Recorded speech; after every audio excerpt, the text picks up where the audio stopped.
Bom, pessoal, Retro, nesse vídeo a gente vai tentar testar aí um lote de placas-mães Socket 3, Socket 5, Socket 7 e acho que tem uma Pentium 3 também, que eu comprei aí, todas no estado. Vamos ver quais estão funcionando e quais não estão, tá? Então a gente já começou aí com essa plaquinha Socket 5, se eu não me engano, já 320 com Pentium 100 MHz e tá aí com 16 MB de memória EDO, acho que 72 pinos, tá? Não sei qual que é a latência que tá. E aí eu também tava aproveitando ela para testar a minha plaquinha de vídeo ISA, e depois eu vou testar outra placa de vídeo ISA porque eu preciso mandar essa placa para uma pessoa e aí eu queria já testar, tá? Então aí eu coloquei o HD, né, pra gente poder testar essa placa certinho com DOS, né? E eu usei a ferramenta da BIOS pra gente poder detectar esse HD aí, tá? Esse HD, ele vem marcado aí qual que é a configuração que você tem que usar, né, de cilindros e tal, pra você colocar na BIOS. Ele vem ali na etiquetinha. Mas, como a BIOS tem a ferramenta pra fazer autodetecção, eu usei a ferramenta e foi numa boa, tá? E aí a gente partiu pra botar no DOS, né?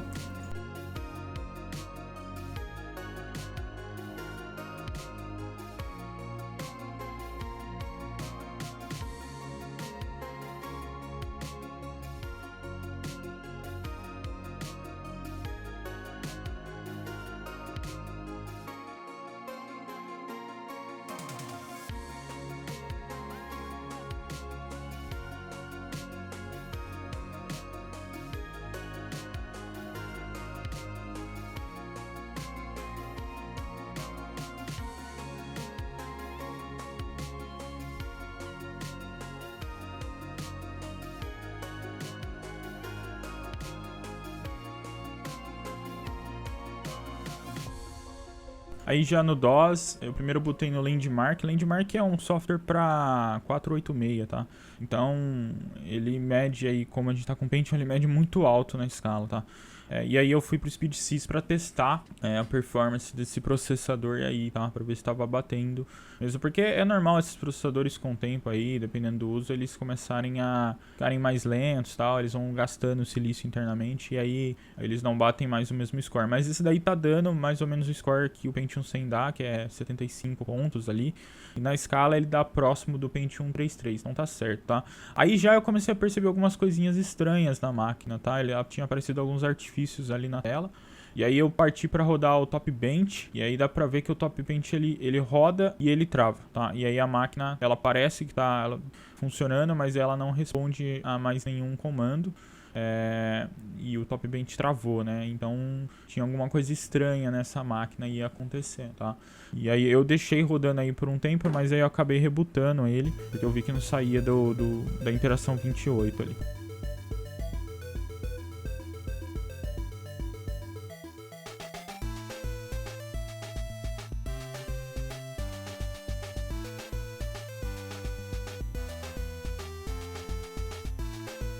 Então aí eu parti para fazer um teste mais pesado, né? Eu coloquei para rodar o Doom. E o Doom começou rodando bem e tal. E aí a tela começou a aparecer uns artefatos ali, tá? Aí eu falei, caramba, deixa eu ver então de rodar o Doom no modo mais pesado dele, tá? Pentium 100 é um pouco lento para rodar Doom no máximo aí, né? Na resolução mais alta, ele vai penar bastante. Ainda mais se você não tem uma placa de vídeo com aceleração, ele vai penar bastante. Aí dá pra ver que o Doom começa a rodar bem lento e aí a máquina trava, tá? E aí a máquina travou e tal, e aí eu achei estranho. Falei, caramba, o que tá acontecendo, né? A tela não tinha artefato, mas aí a máquina travou, então tava bem estranho mesmo.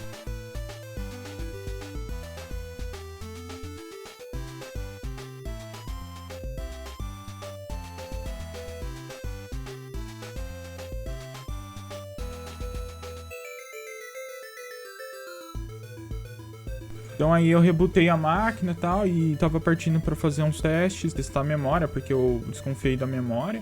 E aí foi quando eu comecei o teste de memória ali com Gold Memory.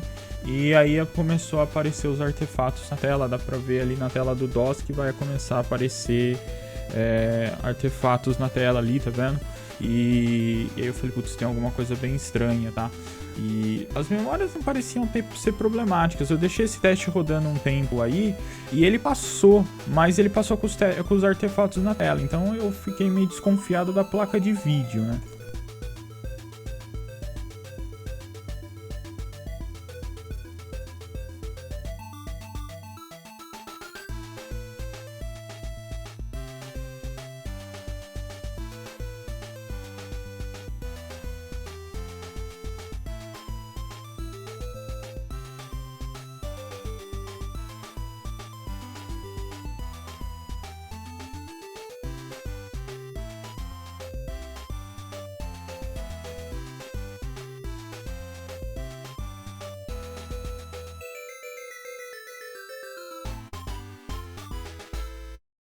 Então aí eu acabei optando por colocar uma placa Realtek ISA aí de VGA, a segunda placa que eu tinha que testar. Pra gente testar pra ver se ela era o problema mesmo, se é a placa de vídeo. Aí a máquina botou e eu já parti pro mesmo teste de memória, porque foi onde apontou o problema rápido, né? Então se o teste de memória apontou isso, eu parti pra ele, né? Então o teste de memória que eu uso aí é o Gold Memory, tá? E aí coloquei ele pra rodar e ele ficou rodando aí, e a gente não teve nenhum problema, tá? Então eu acredito que estava acontecendo aí era mais um conflito de memória com a outra placa de vídeo. É interessante porque hoje em dia, né, já faz um tempo isso, aliás, há muito tempo a gente tem placas com o PCI Express, né, principalmente, até mesmo com o PCI, com os primeiros PCI, essa questão de conflito de endereço, de IRK, era meio que automático. As BIOS já são muito inteligentes a ponto de resolver isso automaticamente, né? Mas antigamente não, né?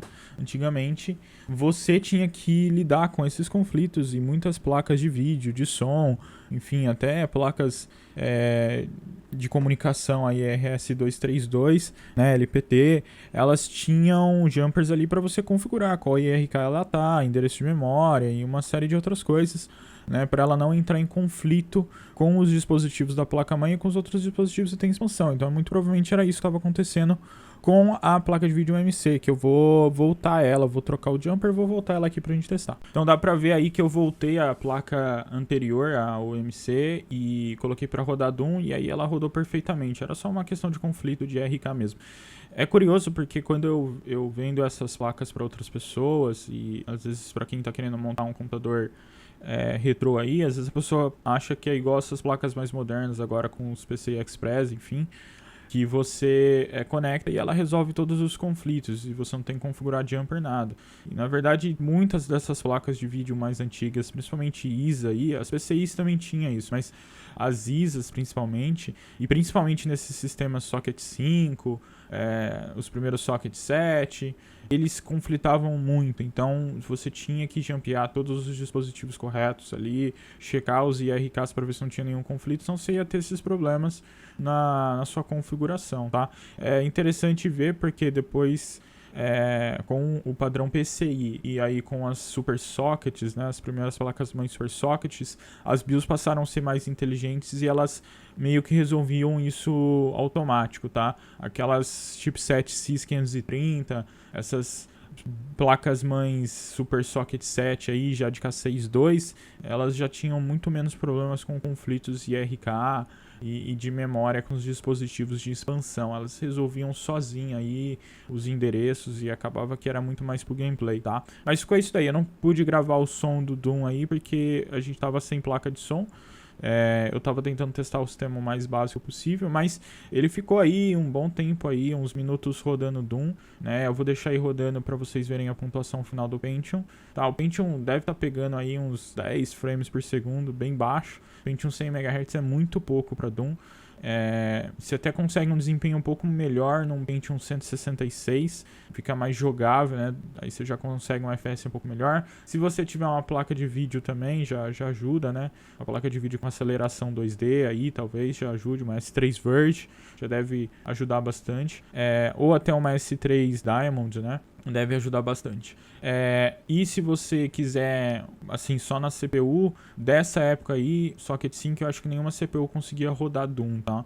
Eu acho que aí você já precisaria de um sistema Socket 7 aí, já um Socket 7 Cyrix 200 MHz aí, já ou um K6 aí, nessa base de frequência aí, já consegue rodar o Doom muito melhor do que esse Pentium aí, tá? Então tá aí, pessoal, essa daí é uma placa FIC PA2000, né? Ela é uma placa com um chipset VIA VT82C570MV, tá? Um chipset que foi bastante usado aí nessas plataformas aí, Socket 5.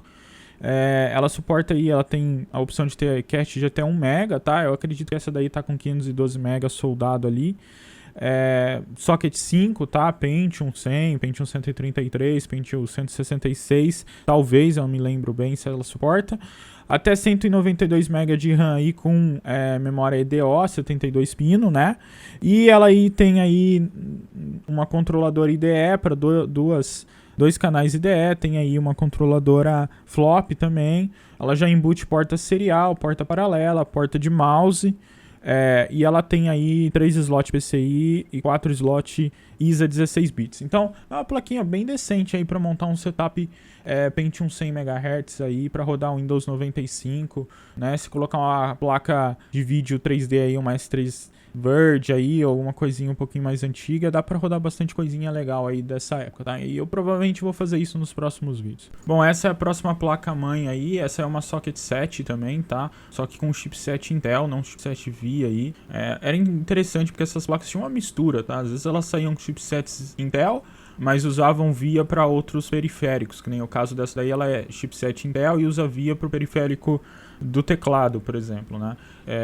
Enquanto você tinha placas VIA que usavam chipset VIA, mas que tinham componentes Intel ou componentes de outras marcas. Era sempre o que era mais barato para a fábrica, né? E aí eu parti para testar, né? Com um Pentium, eu tirei o Pentium MMX, coloquei um Pentium, um processador que eu conhecia, que sabia que estava funcionando, e não tive nenhuma atividade, tá?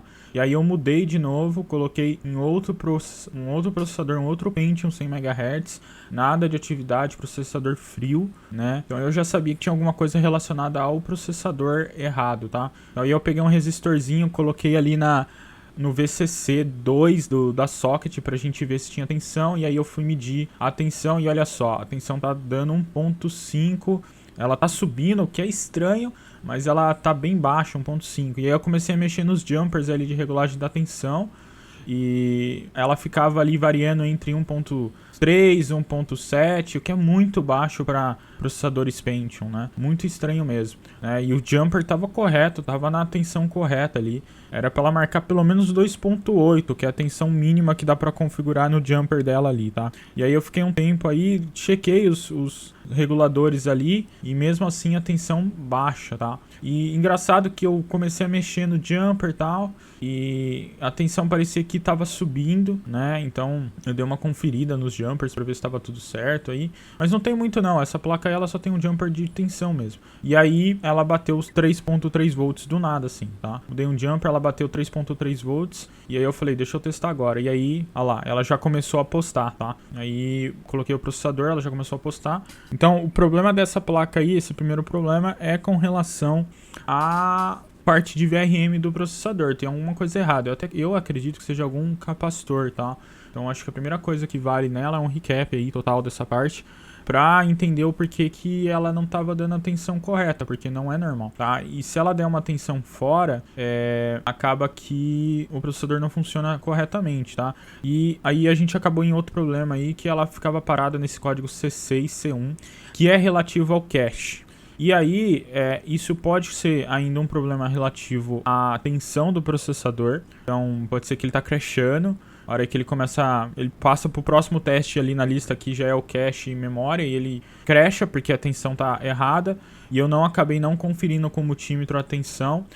Eu vou fazer isso depois com calma, eu confiro no multímetro a tensão dele aí, com o processador ligado, porque pode ser que sem carga, né, sem o processador, o pino flutuando ali, ele vai marcar certo, mas a hora que você coloca o processador, dos 3.3 volts que esse processador precisa, ele cai para 2.8 ou até menos, e aí o processador funciona muito instável, né, e ele acontece esses problemas aí.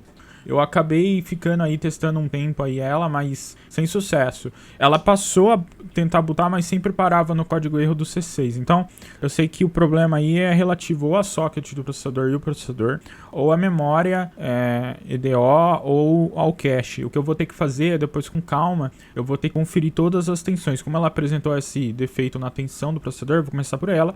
Depois eu confiro todas as tensões da parte de memória, da parte de cache, e vejo se está tudo lá presente da forma que precisa estar, tá? Principalmente a hora que eu ligo ela com o processador que tem um pouco de corrente aí.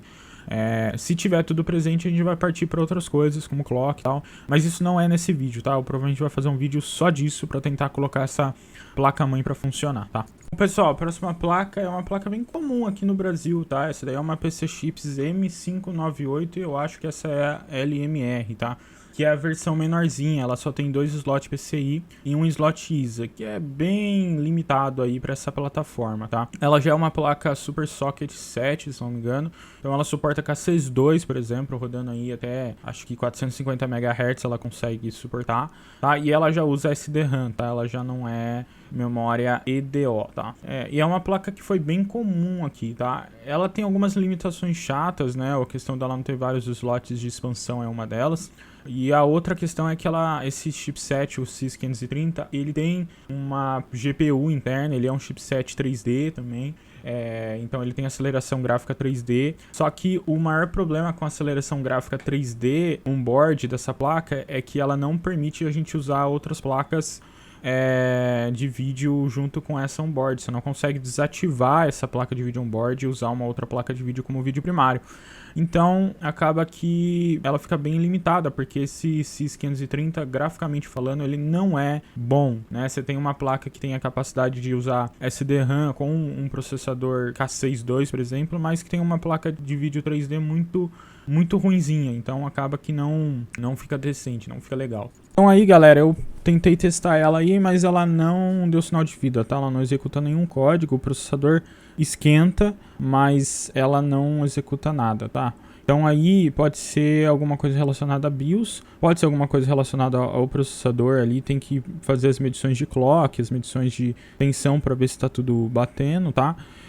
Eu até cheguei a alterar a posição da placa PCI aí para ver se isso resolvia alguma coisa, né, da card de diagnóstico, porque às vezes ele não consegue ler o barramento e não mostra os códigos, mas não era isso não, ela realmente não queria botar, tá? Então ela tem algum problema aí que a gente vai precisar investigar com mais calma, tá? Isso se valer a pena, tá? Porque como eu falei, essas placas até que são bem comuns, tá? E ela não é uma placa assim retrô tão boa assim, tá?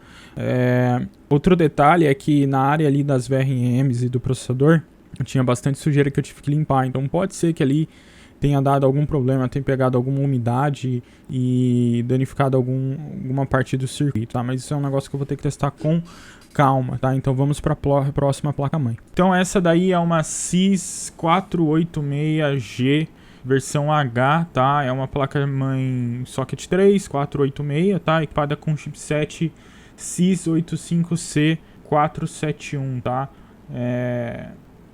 É uma placa-mãe que veio aí com bastante corrosão por bateria, tá? Ela tinha uma bateria daquelas Varta azul e ela vazou e estava gerando bastante corrosão aí. Então eu passei aí um bom tempo realizando uma boa limpeza aí nessa placa-mãe com vinagre para neutralizar e depois com álcool isopropílico para limpar, tá? Essa corrosão ela parece ter ido ali para a área da bateria, os jumperzinhos que estão ali, os resistores e o primeiro slot ISA da placa-mãe. E tinha um pouquinho de corrosão no slot da BIOS, tá? E também ela tava aí com quebradinho nos conectores de memória SIM 30 pinos, tá? Ela tem suporte a memória SIM de 30 pinos ou memória FPM de 72 pinos, tá? E aparentemente o de 30 pinos aí tá quebrado, tá? O que é uma pena, mas tudo bem, tá? E aí foi aí esse trampo aí de fazer toda essa limpeza dessa placa-mãe, tá? Para tirar toda a corrosão e para verificar se não tinha nenhuma trilha corrompida, tá? Aparentemente não tem nenhuma trilha corrompida. O pior de quando vaza essa bateria é essa corrosão, ela ir para baixo dos slots de memória, para baixo dos conectores, do slot ISA, e você não enxerga se ela por acaso corrompeu, né? E rompeu alguma trilha embaixo desses slots, você não tem como enxergar. Essa já não é a primeira 486 que eu pego nessas condições, né? Eu tenho uma outra 486 que claramente a corrosão foi para baixo dos slots de memória e ela dá problema relacionado à memória. E a única solução que eu vejo para ela vai ser de soldar o slot de memória. Nesse caso aí eu não sei como que vai ser, mas vamos terminar a limpeza aí e testar ela para ver se vai funcionar, né?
Bom, aí testando a placa-mãe, ela não dava sinal de vida, tá?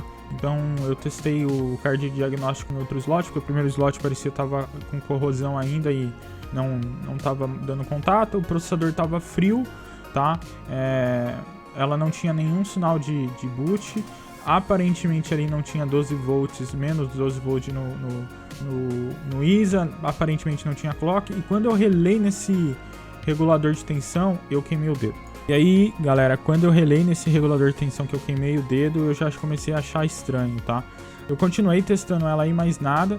E aí eu falei, beleza, eu vou tirar o processador pra mim dar uma olhada nesse processador. Eu tirei o processador e na hora de colocar o processador, reparem que eu coloco o processador numa posição diferente. Dá pra ver pela pintura preta ali. Ele tava na posição errada. Tá? Então, provavelmente quem me vendeu esse lote foi testar essa placa-mãe e colocou esse processador na posição errada, tá? Esse processador, ele não tem key, ele não tem chaveta, ele não tem nada que impeça você de colocar ele na posição errada dentro desse socket aí, tá? Desse socket 3. Eu acredito que esse processador seja um DX alguma coisa, aí um 486DX, e a pessoa colocou ele na posição errada. E aí, muito provavelmente isso gerou um curto, e é por isso que o regulador de tensão estava muito quente, tá? Então provavelmente gerou um curto e deve ter danificado alguma coisa nessa placa-mãe, tá? Quando eu preguei a placa-mãe, eu deveria ter conferido isso, e isso ficou um ensinamento para mim, tá? Próximas vezes que eu pegar placas-mães de lote, eu vou conferir se tá tudo conectado certo e não vou sair ligando ela sem conferir isso antes. Mas muito provavelmente, se o processador tá aí no socket e as memórias estão montadas, a pessoa que me vendeu ele assim, tá? E ele tava na posição errada, tá? Tem uma bolinha nesse socket que indica onde fica o primeiro pino, e aí o processador também tem a indicação onde tá o primeiro pino dele. Você tem que colocar na orientação certa e tava na orientação errada.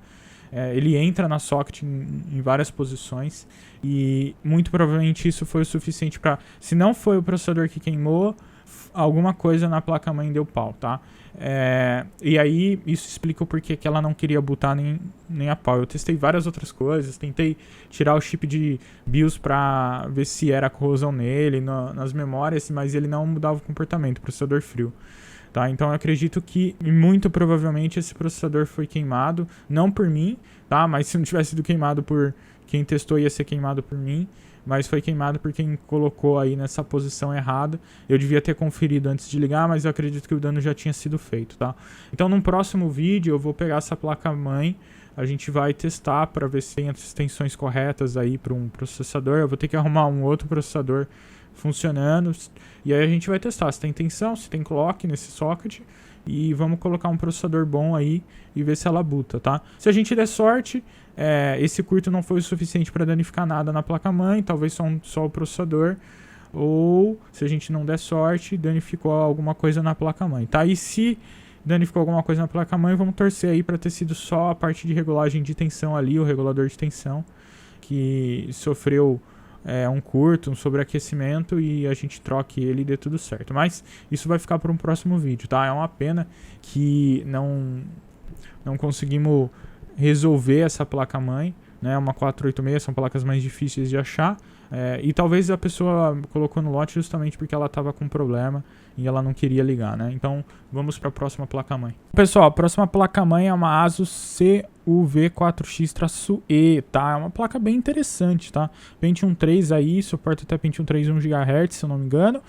Um slot de AGP daqueles maiores, que é bem interessante, e 6 slots PCI, e 4 slots de memória. Uma placa bem interessante para montar um setup Windows 2000, o Windows NT 4.0, o Windows XP, fica bem interessante, tá?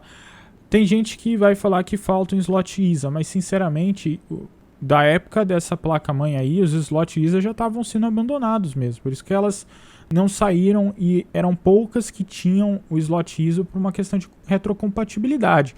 Algumas placas da Soio, mano, tinham esses slots ISA aí, tinha no máximo 2 slots ISA aí, por uma questão de retrocompatibilidade, né? Até porque a pessoa ia fazer um upgrade, às vezes ela não tinha dinheiro para comprar uma placa de som melhor, e ela queria usar a placa de som Sound Blaster AE64 que ela tinha, tá?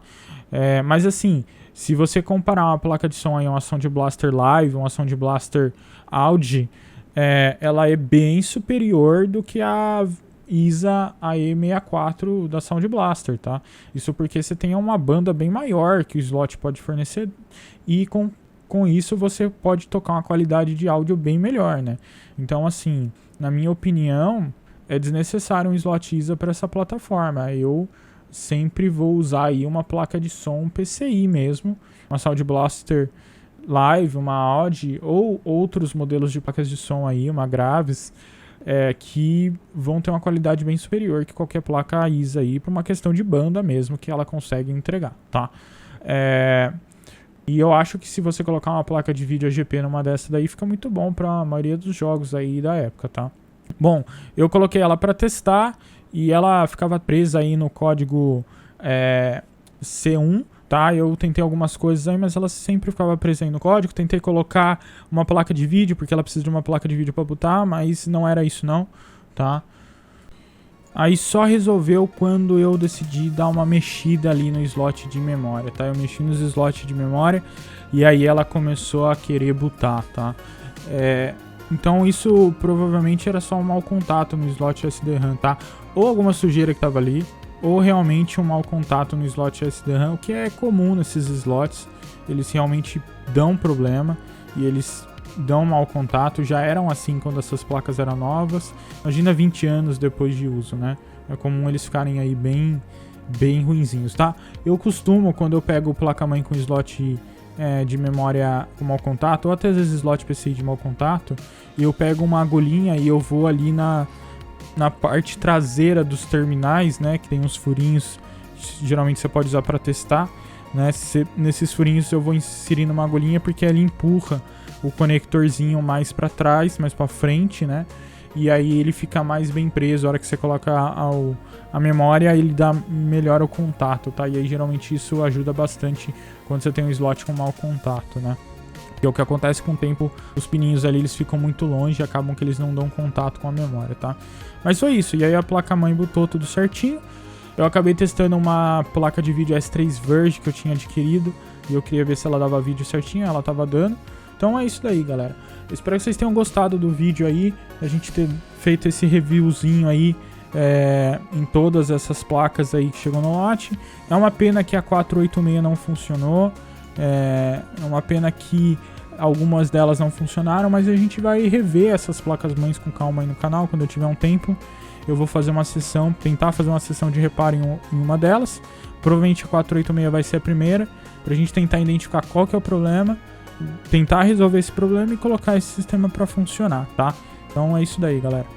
Espero que vocês tenham gostado. Não esqueçam de se inscrever no canal, de deixar o like e de comentar aí embaixo o que vocês acham. Até o próximo vídeo.